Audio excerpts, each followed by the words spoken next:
Planımız boyunca ушул жылдын аягына чейин 1000 дегенбиз. 1000 балага беришиң керекпи? 1000 баланы да. Аякка кандай заявка жазып кириш керек? Аякта да коррупция турат анда. Жок, аякта эч бир камер коррупция жок. Аякта эч бир камер коррупция жок. Тынчбек Кадырбекович, ошо коррупция болбосун үчүн биз комиссияны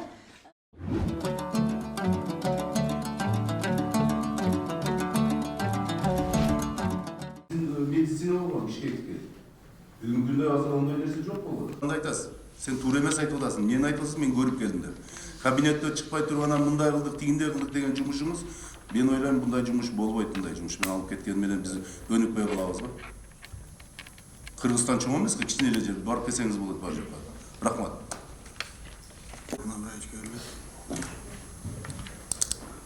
Урматтуу бүгүнкү жыйындын катышуучулары, бүгүнкү күндө баардыгыбызга белгилүү билим берүү системасындагы китептин проблемасы, мектептердин проблемасы, тамак аштын проблемасы, мектепке чейинки балдардын проблемасы өтө чоң проблема. Билим берүү тармагында ушул проблемалардын бирөөсү бир чечилген жери жок да. Бүгүнкү күндө сиздердин докладыңыздарды угуп отурсак, Кубанычбек Советбекович айтып кеткендей, бардык вопрос чечилген экен да. Кыргызстанда бир проблема жоктой сезилип атат да. Бардык эле ийгиликтериңерди айтып атасыңар, мынча компьютер бердик, мынандай кылып атабыз, мынандай кылып атабыз. Дегенде бир кемчилигиңиздерди бир уккан жокпуз да. Самый главный ал жерде кемчиликтериңиздерди айтышыңыздар керек эле. Канча мектеп аварийный состояние, канча балдар контейнерде окуп атат. Ушул жагын айтып кетсеңиздер жакшы болот эле бизге. Докладты бергенибизден кийин бардыгын айтып кетсеңиз болмок экен, жакшы жактарыңызды эле мындай кылабыз деле кетип атасыздар.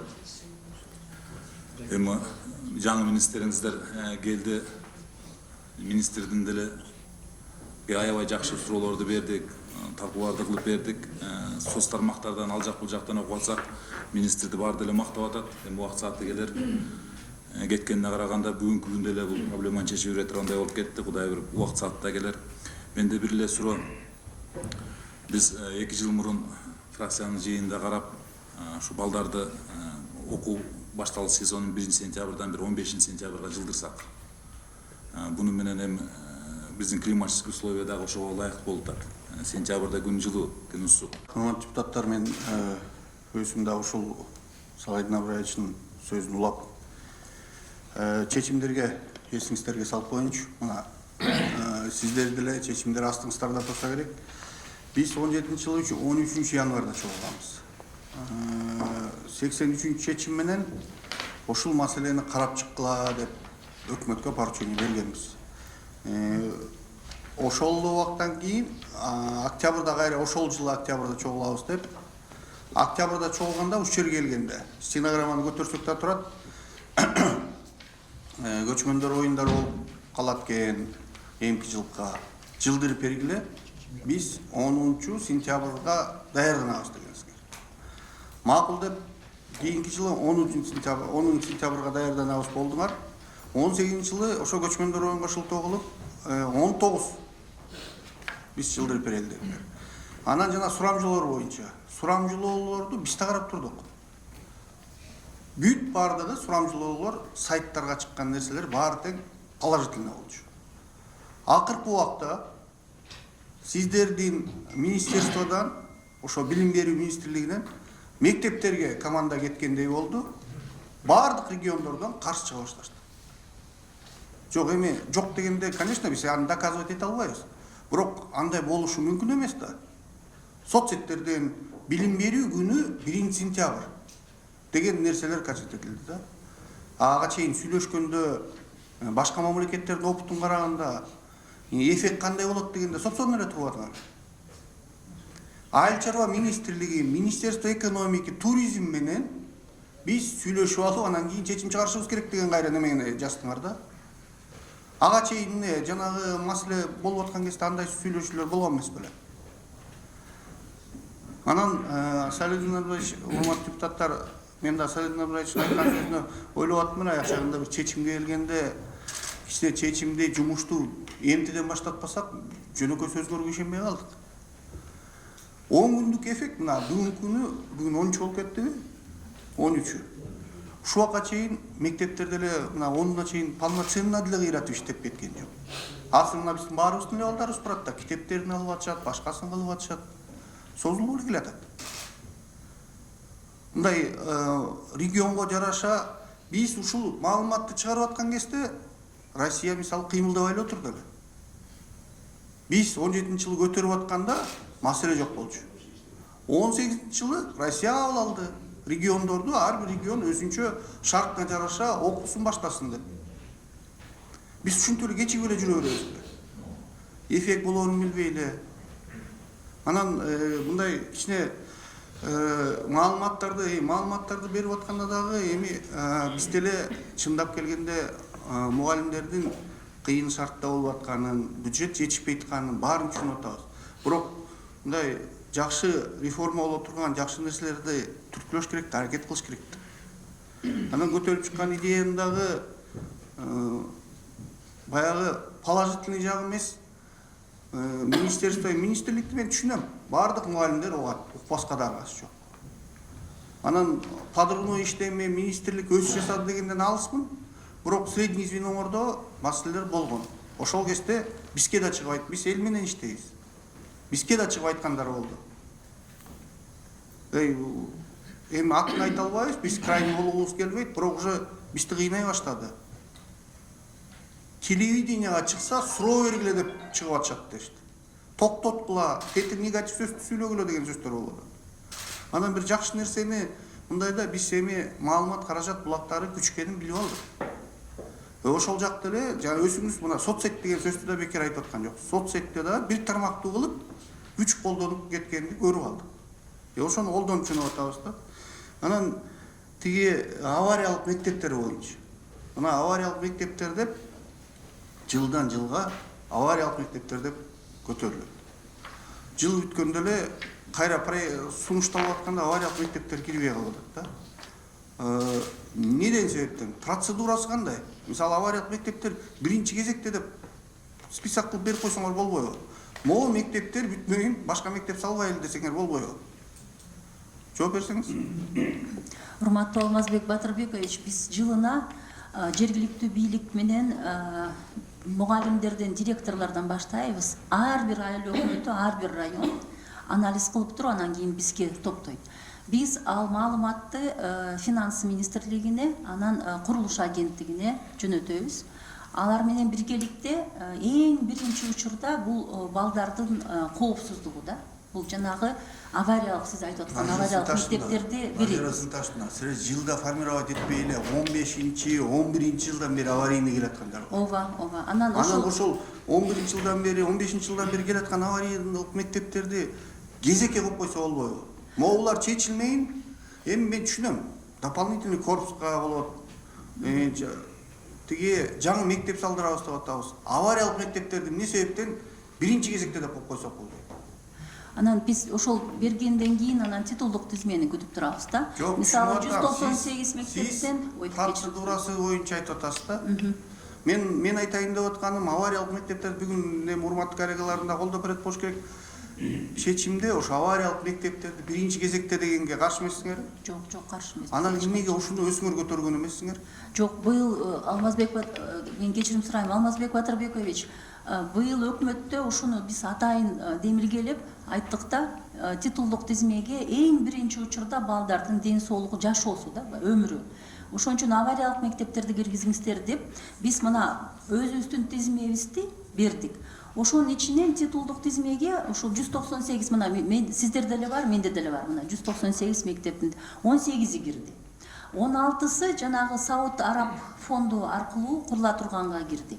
Биз ошон үчүн кайрадан биз берген тизмеден эмне үчүн бардыгы кирбей калды деп кайра жөнөттүк тез. Анан ошо демилгеледик да, өкмөттө келгиле талкуулайлы, эмне үчүн биздин баягы берген бардык тизмебиз кирбей жатат деп. Анан айтышты, мына аябай силердин Бишкек шаарында, анан Чүй областында балдарыңар аябай, окуучуларыңар аябай көп. Ошо жанагы антикоррупционный счеттон 15 кошумча корпус ар бир мектепке салынат деди. Ал салынып атат. Азыр ПСД-сынын баары даярдалды, курулуш иштери башталганы турат. Ошондо биз жылына айтабыз да, бул жерде 17 быйылкы мисалы өкмөттүн жыйынында биз 17 объектти бөлүп бердик да. Эң биринчи кезекте ушуну кандай болбосун ушул объекттерди киргизсеңиздер деп. Рахмат, Мирбек Анатольевич. Гостройго списоктарды бергенде быйыл канча мектеп жаңылашталды? Жалпы быйыл былтыр канча мектеп жаңылашталды? Быйыл жалпысынан быйыл тизмеге ылайык 200 объект тизмеге кирген, 200 объект. Мунун ичинен билим берүү объекттеринен 151 объект 1 миллиард 102 миллион сому бар. Анын ичинен 124 мектептер. Мектептер, анан алардын спорт залдары. Мунун акчасы 933 миллион, 27 бала бакчалар 169 миллион. Мындай болуп атат да, коллегалар. Мектеп, авариялык мектептердин киргендердин бөлүнгөн акчалары да, Сокулук району Күнтүү, Жамгырчинага 5 миллион сом бөлүндү дейт. Беловодская средняя школа Первомайская дейт 10 миллион сом бөлүндү дейт. Авариялык мектептерге бөлүнгөндөрчү. Жаңарык, Жумгал району курулуш иштери октябрда башталат дейт. Жумгалда октябрда башталганда бул деген эмне деген? Мына авариялык мектептерди мен перечислять этип атам да. Сай айыл өкмөт Телман айылы дейт, Шабданов 40-чы мектеп дейт 5 миллион сом. Өзгөрүш айылы 5 миллион сом. Сарыкамыш айылы таңдоого сынак жарыяланды. Кара суу айыл аймагы 3 миллион сом. Авлетим айылы 3 миллион сом. Биз ушунча авариялык мектептин жанагы Назира Сынташевна, сиз айткан 17-18 мектепти сиздер биринчи сунуштап киргиздик, маселе чечилди дегенде айтып атасыз да? Жок. Биз 198 мектебибизди ушу мындай тез иретте башка мектептерди баягы эптеп чыдап туралы, жаңы мектеп баштабай туралы, бирок ушуну киргизип бергиле деп. Авариялык мектептерди, ошол авариялык мектеп бар айылдарды алдагандай болуп атабыз да. Барып 3 миллион сомго Мирбек Анатольевич, 3 миллион сомго мектептен эмне өтөт айтсаңыз? 3 миллион сомго фундаментин коюп койсо болот. Көрдүңүзбү? Мына биз авариялык мектеби турган айылдарга фундаментин же болбосо мына силер титульный листке кирдиңер деп ПСДБ жана немесин заказ берип атабыз да. Өсүбүз алдап атабызбы, же элди алдап атабызбы? Элди алдап атабыз. Анан айта келгендере ким жаман, кайра депутаттар жаман болуп атабыз.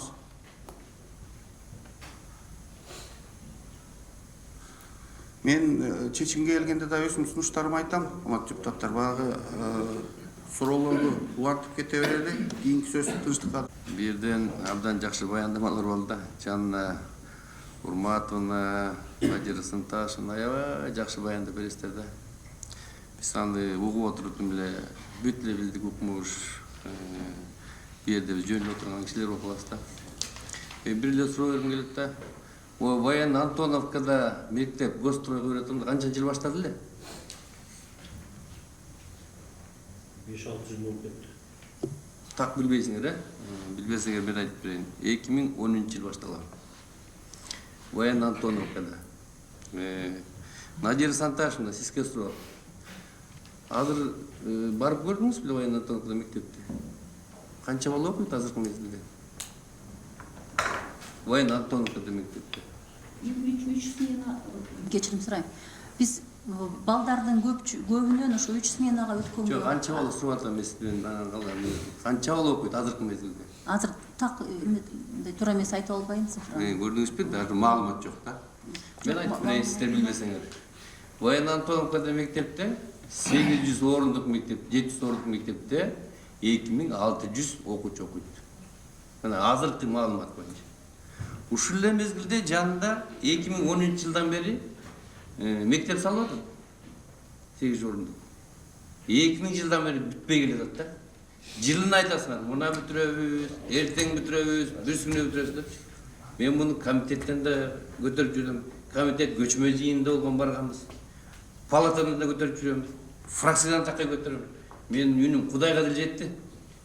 Силер деле бүтпөй койдуңар. Эмне экенин билбейм. Кичинекей бир каражат калды. 2-4 мөөнөт менен окуду, урматтуу депутаттар. Ойлоп көрүп, 4 мөөнөт менен. Сиз 3 мөөнөттө ойлоңуз, мен баргам. Bir klasta kança bala okuydu? Ayıp veriniz. 35 Bir klasta 50 bala oturdu. Ortada proходтардан başlap, bir jaka çen çıkıp ketken de. Mugallim öte albaydı. Ar bir balаны сурап жетишпейт. Эмне болгон биз билим берип атабыз? Мына сыныпташ андай. Эмне болгон билим берип атабыз, балдар, айтыңызчы. Бай, 45-50 баланы кантип сурайт мугалим? Мен түшүнүп атам, биз сурап мектептерде канча бала болуш керек? Эми 20 Саат канча болуш керек? 25-30 бала болуш керек. 25. Союз убагында 22-ден 25-ге чейин болчу. 30-та көтөрбөйлү болду. Ай, мугалим эч качан жетишпайт балдарды сураганга, тапшырма бергенге да. Жок, ушун үчүн бүтүшүбүз керек. Качан бүтөт? Эми козо беречи. Мектеп качан бүтөт? Премьер-министр да барган. Баарыбыздын барганбыз. Былтыр эле сентябрда ачылат деген. Быйыл кайта айтышкан, сентябрга беребиз деп. Мына дагы эле бүтпөй турат. Качан бүтөт? Дұрыс Қадырбекович, бұл мектеп 700 орындық 2012 жылы башталған, сметалық басы 162 миллион болчу, недофинансирование 30 миллион болчу, быйыл 30 миллион берилди. Ушу жылдын аягына чейин эксплуатацияга берүү пландаштырылган. Жылдын аягына чейин жылдырдыңар дейм, 19 жылы бүтүш керек да.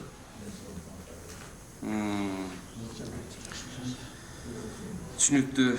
Эми сиздерден суранычтар кичине мындай, биз деле ушу билим берели деп атабыз. Эгерде биз билимди балдарга бербесек, мектептерди салбасак, анда эртең биз түрмөдөгүлөрдү багабыз да. Түрмө сала баштайбыз, өзүңөр билесиздер. Бисмарктын айткан сөзү бар. Эгерде билим бере албасаңар, балдарга мектеп сала албасаңар, эртең түрмөдөгүлөрдү багасаңар, түрмө саласыңар деп. Туурабы? Ошон үчүн биз буга көңүл буралы, урматтуу бу жерде жыйындын катышуучулары.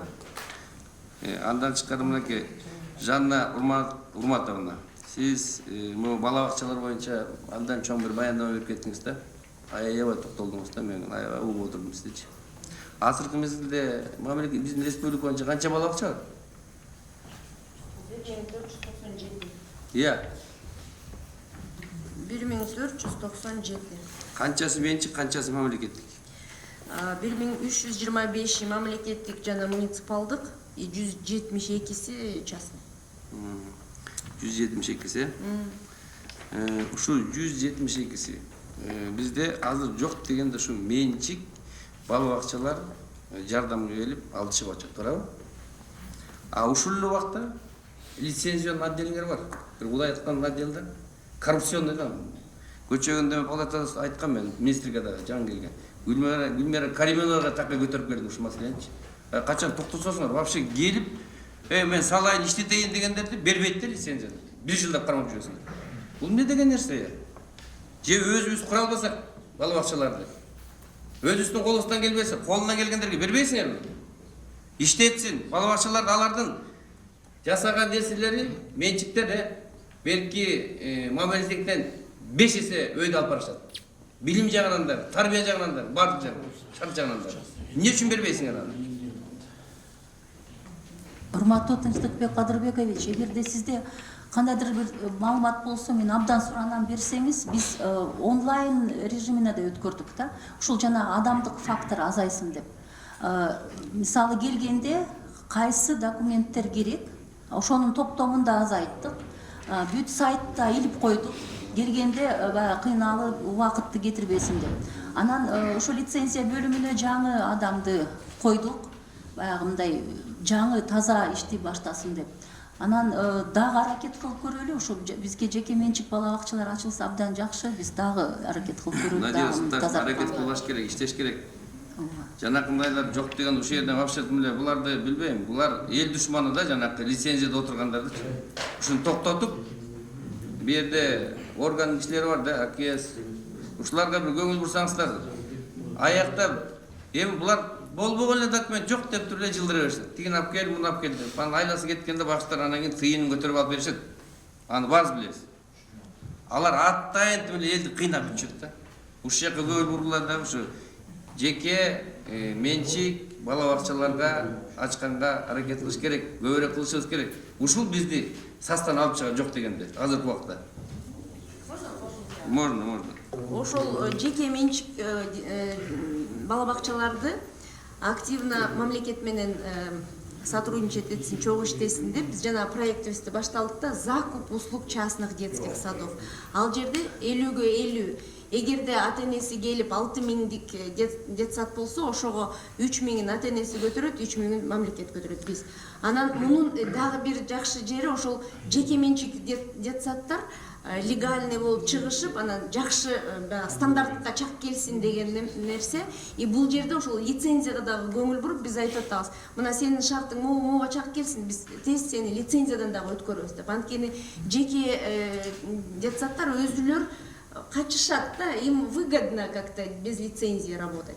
А бизге болсо аябай жакшы, биз статистиканы да жүргүзүп, балдарды да бергенге ошон үчүн биз аларды стимулировать этип атабыз да, азыр аракет кылып, анан жүргүлө, биз менен иштегиле, мына балдарды алгыла, каржылайлык жарымын, болбосо лицензияңарга да жардам берелик. Анан окуталык плюс жанагындай методика, китептер менен дагы жардам берелик деп биз азыр ошол проектибизди бул мамлекет Неле өкмөт менен биргеликте эмес. Туура, Жан Нурмат жакшы айтып атасыз да, мен ушул суроону өзүңүз айтып койдуңуз. 50%-ин берип атабыз депчи. Канча мектепке, бала бакчага бердиңер азыркы мезгилде? Азыр жаңы башталды, мына эмки. Качан башталды? Бул мына азыр деген бүт баягы конкурс немелердин барысы өтүп отуруп, азыр 9 детсад өттү, баягы конкурстан өзүнүн ыктыяры менен. Дагы канчасы очередде турат. Бере баштадылар.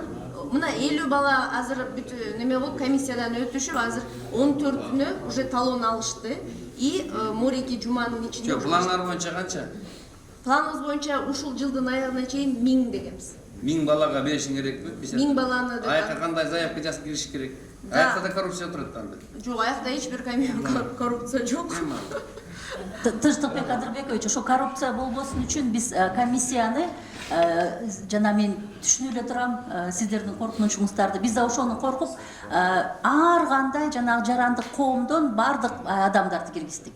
Бул жерде мындай мисалы кандайдыр бир чиновник бир нерсе дейин десе, башка жарандын жанагы коомдуку бүт мындай толук комиссияда бир эле министрликтин өкүлдөрүнөн эмес. Азыр 11 анан көп балалуу үй бүлөлөрдөгү адамдар балдарын ошол жеке менчик бала бакчага анын 50%-ын өкмөт төлөп берет. Анан мамлекеттик кызматкерлерди да коштук, 12 миңге жетпеген айлыгы. Справкасын алып келе коет, болду ошол эле. Анан инвалид жана майыптарды, анан аз камсыздалган, мисалы жалгыз бой эне, ошол категорияларды баарын коштук. Азыр 11 бала бакча келген, 9-о өттү. Бүт жанагы пища блогу да туура, балдардын эс ала турган жери да туура. Анан биз квалификацияны жогорулатууга да келиңиздер, жана мугалимдердин сыйлыгына да беребиз деп кошуп мындай бир өнөктөштүк кылып атабыз да, аларды да кызыктырып. Кыскара жооп берсеңиз. Жөн, бул оюңар жакшы. Эми жаңы жылга чейин дагы убакыт бар. Көрөбүз го жаңы жылга чейин канча балага бердиңер. Жаңы жылда да бир отчетуңарды бересиңер да. Андан кийинки суроом. Мен мурда да көтөрдүлөм. Сиз барып кош керексиз, Надира Сынташевна. Могу айылдагы мектептер боюнча мына биздин баарыбыздын көйгөйлүү маселелердин бири ушул мектептер жетишпейт депчи. А кээ бир мектептер мындай бош эле турат, кээ бир айылдардачы. Анан кийин сурандым элем, инвентаризация кылгыла, анализ кылгыла. Эми бир мектепти кармап турасыңар, анын бюджети жылына бөлүнөт. Аякта бүт штатты кармашыңар керек. Ремонтуна кармашыңар керек. А жерде кишилер жетпейт. Андан көрө бир жабдыгы менен бир автобусту алып туруп барып келгенге айылдардын ортосунда көп болсо бир 10 километр экен, 15 километр жакын айылдар, 20 километр болуп тур. 10 литр бензин кетет экен. Автобус неметсеңер канча деген 90-100%ке чейин экономия кыласыңар. А эмне кылдыңарбы ушуну жасадыңар? Анализди. Мен уже 2 жылдан бери көтөрүп келем ушул боюнча. Жасап атабыз десеңер, эч бир жыйынтык жок. Жасалдыбы? Барбы ушундай? Ооба, Тынчтыкбек Адырбекович, биздин жанагы алыскы айылдардагы мектептерибиз эгерде баягы мыйзам боюнча абдан көп километр болуп кетсе, ошол подвоз кылганга да укугубуз жок экен, ошондой мектептерди эле калтырдык. Ал эми калган мектептерди мисалы реабилитациялык борборго же болбосо баягы мектептен тышкаркы жанагы ийримдерге ошолорго ар бир область боюнча инвентаризациябыз бүтүп калды. Биз бир аздан кийин мүмкүнчүлүк берсеңиздер, биз атайын даярдап келип туруп, ар бир район менен сиздерге отчет берели. Ар бир район, ар бир область, мындай кечирим сурайм, область, анан областтын ичиндеги райондор деп. Ошол эң негизгиси биз быйыл авариялык мектептерге көңүл бурдук дагы, анан ошо авариялык мектептер балдарыбыздын өмүрү кооптуу болбосун деп ошо жерге подвоз дедик да. Көбүнчө ошого акцент кылдык быйыл. Ал эми бир аздан кийин биз ошого даяр болобуз да, сиздерге ар бир баягы оптимизациялоонун акыркы жыйынтыгын көрсөткөн. Чем бу жыйынтык чыгарыш керек, анткени бул абдан жакшы сунуш. Эгер инвентаризацияласаң, көп деген нерселер жеңсе болот да, биринчи экономикасы болот. Андан кийин мына жакында билесиздер, ушу абдан чуулгандуу нерсе болду да. Аттестациялар удостоверениялар туура басылып калып туруп, анда мына министр да кетти. Ушу боюнча жоопко тартылды, ал деген чыгым, чоң чыгым кетти мамлекетке. Кайта бүттен кайта басып чыгыш керек да. Бу жерде барлык ушу канча чыгым кетти экономический, ким жоопко тартылды, анан кийин жөн эле биздики ушу акчаны тияка кырып бермейби. Надир Сынташевна, бу жерде ким бар? Саламатсызбы, улуу урматтуу төраба Алмазбек Батырбекович, учкундун орун басарымын. Басмаканан ушул тууралуу кыска маалымат берип коеюн дедим эле. Эми тиги массалык маалыматта айтылган маалыматтын баары деген жалган, фейковая информация. Ошондуктан силерге мынакей официалдуу түрдө айтып берейин. Учкундан дейсизби? Учкундан. Жанакы айтылганын баары 95 000 ката аттестат чыкты деген, ал деген жалган маалымат. Аттестаттын өзүнүн саны, чыгап турган саны Билим берүү министрлигинин менен негизинде түзүлгөн келишимде, 104-чү келишимде 6 июндагы толук саны 61 000 болчу. Күбөлүктөр 95 000, жана ошо аттестатка табилдери 66 000 болчу. Ошол 61 000дин ичиндеги катабыз, жанакы эми баары деген жакшы деп айта албайбыз. Жана Кошко районунун Туз айылындагы 24 аттестатта ката болгон. Жана средняя деп чыгып калбады беле. Ошол 24 эле аттестаттан ката кеткен. Аны баасы жанакы биздин отдел персонификация начальниги мойнуна алып 502 сомду төлөп, ошо менен чыгарып, кайрылган күнү эле эртеси 24 аттестатты колуна карматканбыз. Анан тиги Сиз ката туура эмес айтасыз. Профтех образованияларда ката кеткен. Аларды бере албай отурушпады. Каникул кеткенде балдар жүрүштү, ала албай. Менде бар маалымат. Эгер эметсеңиз мен берейин сизге. Кабинетте турат. А бу жерде жөн эле калып сүйлөп атасыз. Бизге жиберген мынакей катасы могунда экен деп. Эмне үчүн албай атса, балдар каникулга кете албай. Аттестаттарын ала албай. А бу жерден кетип калып сүйлөп отурасыз. Уят эмеспи ушул жерден? А бу жерден неме МВДда текшердиңер беле? Мирлан Деталиевич. Бизге материалдар түшкөн эмес. Бул фактылар боюнча. Жок, муну ким текшериш керек? Ушундай кетип атат. Акчалар жөн деген. КСБ. Акчасын кайтарып берүү. Жок, бул болбогон нерсе. Ошол жерде жаш артисттер иштетишиңер керек. Анан кийин ошол жерден печат кеткен карап чыгат. Эми печат. Муну көзөмөлгө алыш керек. Эгерде АКС болсо АКСтерге берип, эме да, аны Батырбек, муну карап койчубуз керек. Биз чечимге кошуп, карап чыгышсын. Жөн эле боло берет бул. Болбой калды, анан ката кетип калды. Ошо сунушумду азыр эле айтып коеюн, карап чыгышсын да.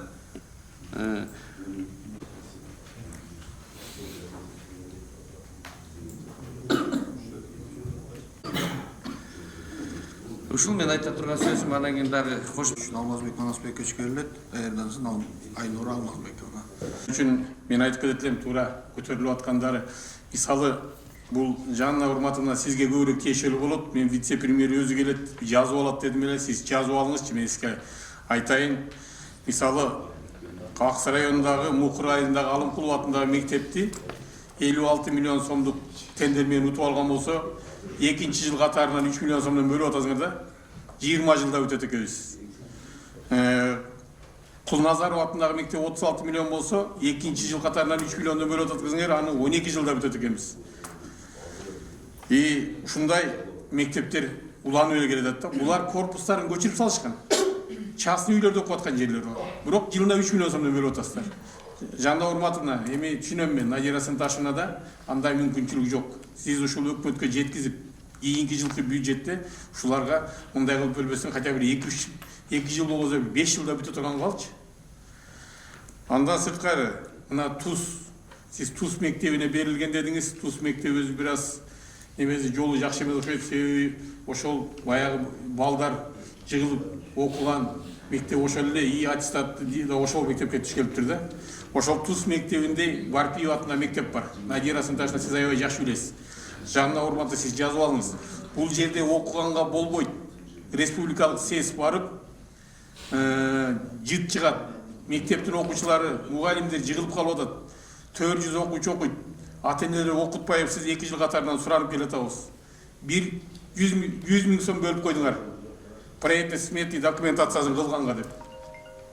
2020 жылкы бюджетке ушул мектепти сөзсүз түрдө киргизишиңиздер керек. Анан сиз айтып атасыз, интернет 98% болду деп. Бул интернет баргандан кийин эмнени окутабыз? Бул интернеттен бир жаңы программа барбы? Эмнелерди окутабыз окуучуларга?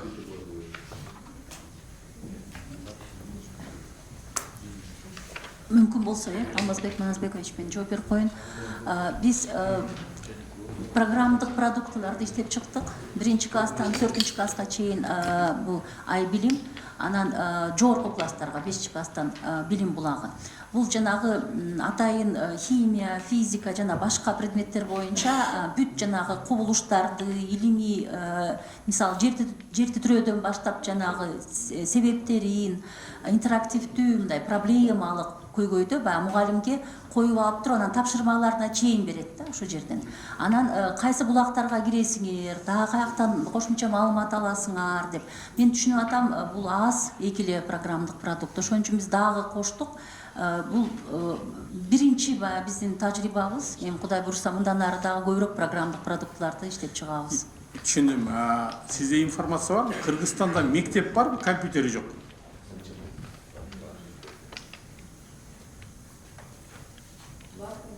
Канча? Канча штук мектепте бүгүнкү күндө компьютер жок?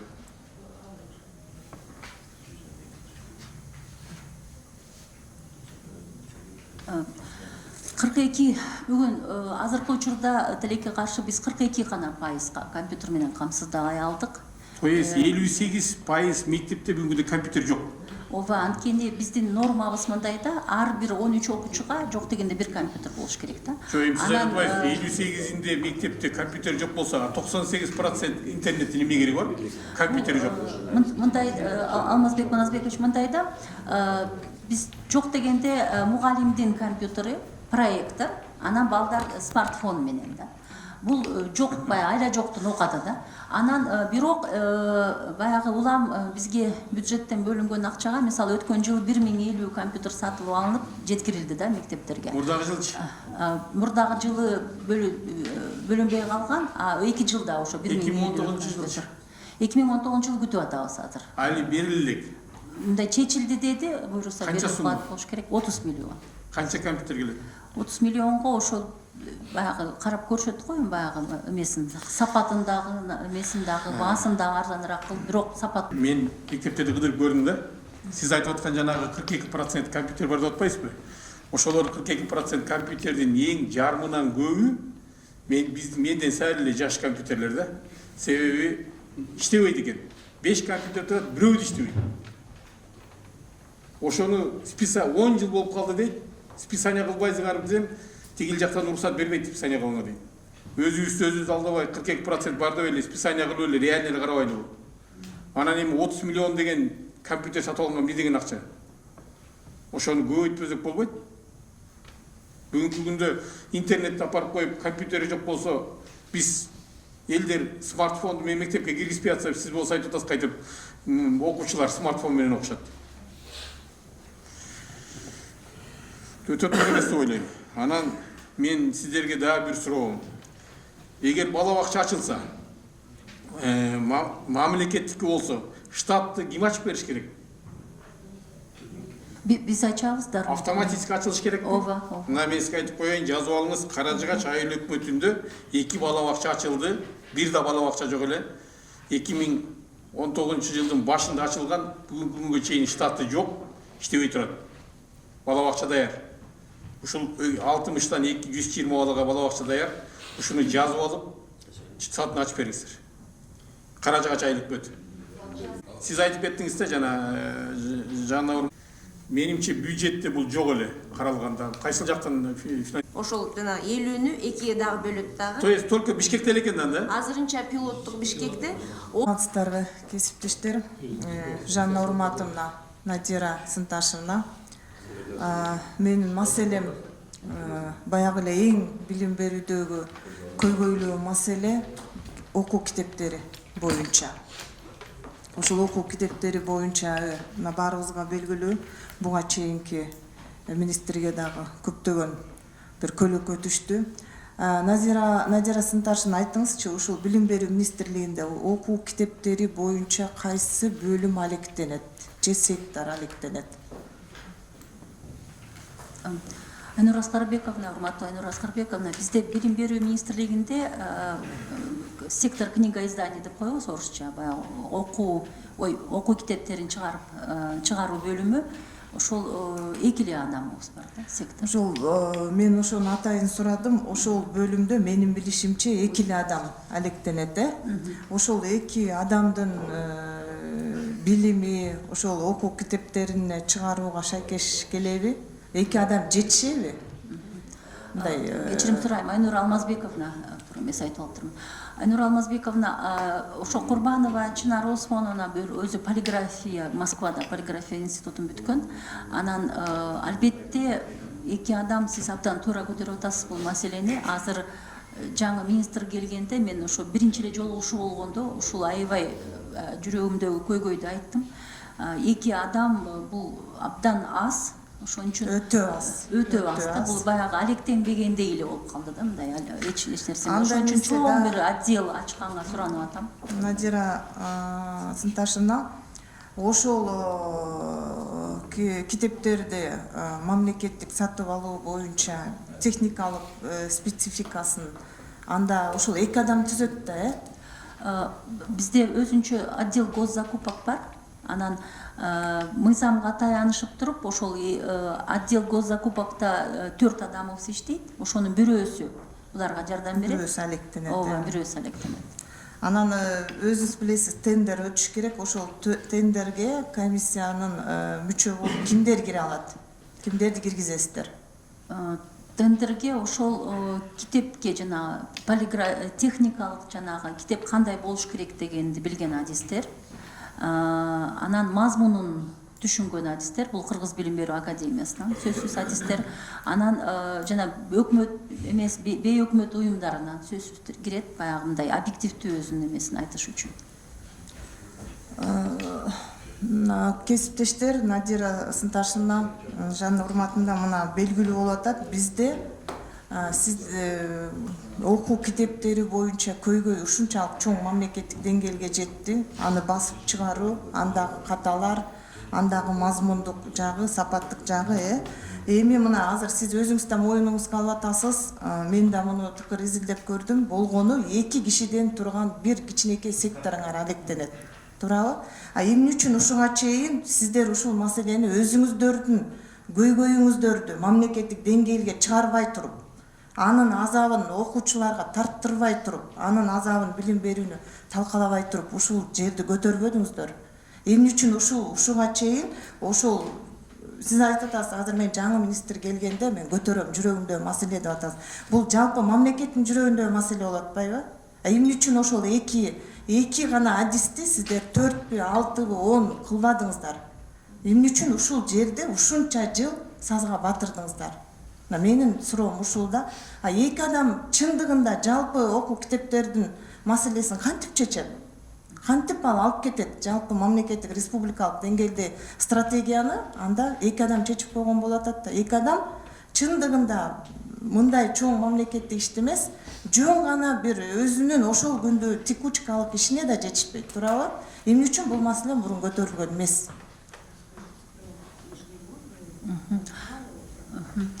Айнур Алмазбековна, бул эки адам, бул толук процессти гана көзөмөлдөп туруш керек да. Негизинен мына мен 18-жылы апрелде бул жумушка келдим. Ошондон баштап эле анализ башталды. Мен айттым, Кыргыз билим берүү академиясы ар бир китептин мазмуну үчүн жооп берет да.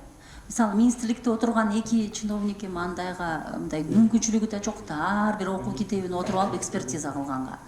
Бул бир нече мүчүлүштүктөр кетиптир өз убагында. Бул жанагы укуктук, жанагы имущественное право деп койгондо, анан процесстин баарын, мисалы, баштан аягына чейин автор окуу китебин жазгандан кийин, анан баягы өзүнчө абдан компетенттүү, абдан мындай аябай объективдүү экспертизадан анчалык бизге деталь кереги жок. Болгону ушул бөлүмүңүздөрдү, билим берүүнүн жүрөгү болгон ушул бөлүмүңүздөрдү реформалаңыздар. Ооба. Тиешелүү адистерди Жаңы алыңыздар. жобо иштеп Анткени окуу китептери бул биздин билимди абдан талкалап атат. Сиздер өзүңүздөр да моюнга алат болушуңуздар керек. А калган деталдуу көрүнүштөр ал силердин билим берүүнүн өзүңүздөрдүн ички саясатыңыздар. Анан мен анализ жүргүзүлүп чечимдер чыгарылып атат азыр. Мен экинчи суроом бар эле. Сиз айтып атасыз, жана айттыңыз, авариялык мектептерге абдан чоң көңүл буруп атабыз. Азыр көңүл чордоонда авариялык мектептер деп. Биз мына кесиптешим кечээ Урмат Олозбекович, Канат Кедиканович менен Чүй районундагы Калыгул, Акбешим айыл өкмөтүнө караштуу Калыгул айылындагы Оңолбаев атында мектеп жөнүндө кабарыңыз барбы? Канчалык деңгээлде кабарыңыз бар? Жана кандай чараларды көрсөк көрүлдү эле буга чейин, жана көрсөк деп атасыздар? Мектеп титулкага кирди, титулдук тизмеге. Анан ошо биздин улам жазып. Качан кирди эле улам титулдук суранып тизмеге? атып, азыр мага 1 секунд эле берсеңиз мен таап алайын канча акча бөлүндү экенин. Кечирим сурайм, азыр тез.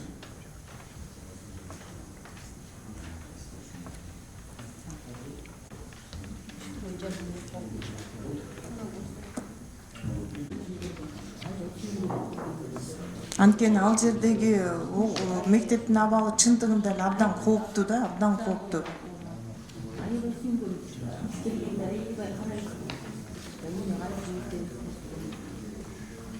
Токтоп коеюн. Анда акча каралбай калган бул мектепке. Проект документациясы разработка болгон, ошо менен токтоп калды. Мына биякта айтып атат, акча каралган эмес деп, туурабы? 62 миллион сметный стоимость деп. Быйыл акча каралган эмес.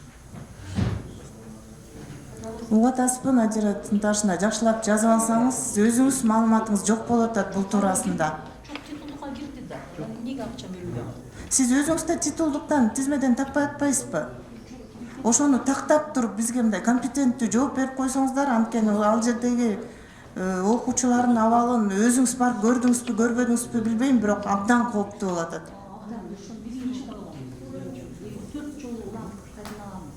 Сиз бизге өзүңүз кат жүзүндө да жооп берип коесуз,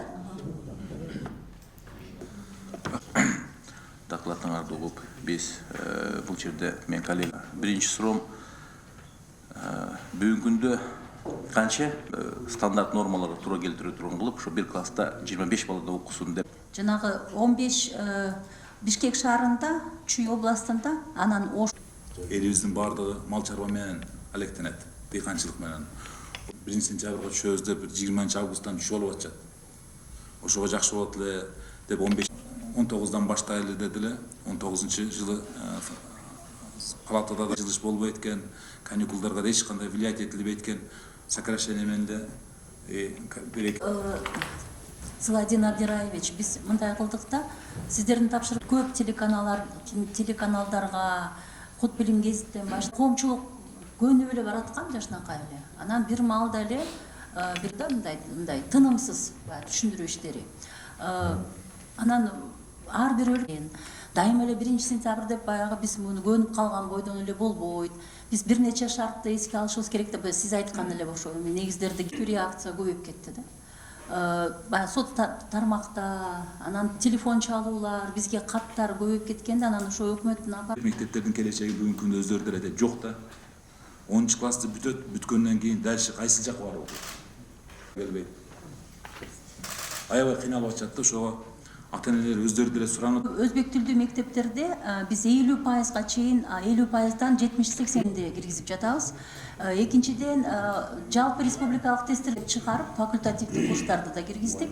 Анан ошо директорлор менен кайра кайтарым байланыш кылсак, педагогдор